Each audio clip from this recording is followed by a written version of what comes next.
नमस्कार मित्रांनो, माझं नाव स्वप्नील. मी तुम्हाला आज अशी काही गोष्ट सांगणार आहे जी ऐकून तुम्ही थक्क आणि चकित होतात.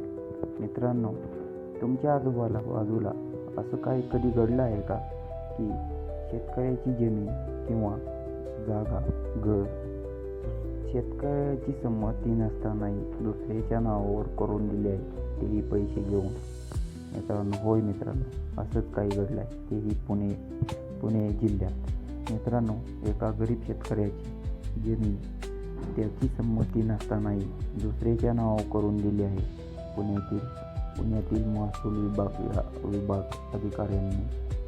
त्यामुळे मित्रांनो, आजकाल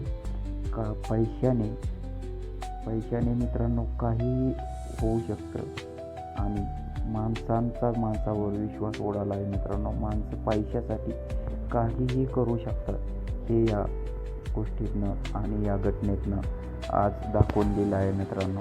त्यामुळे मित्रांनो, गरिबांना आणि शेतकऱ्यांना न्याय मिळणं कठीण झालं आहे.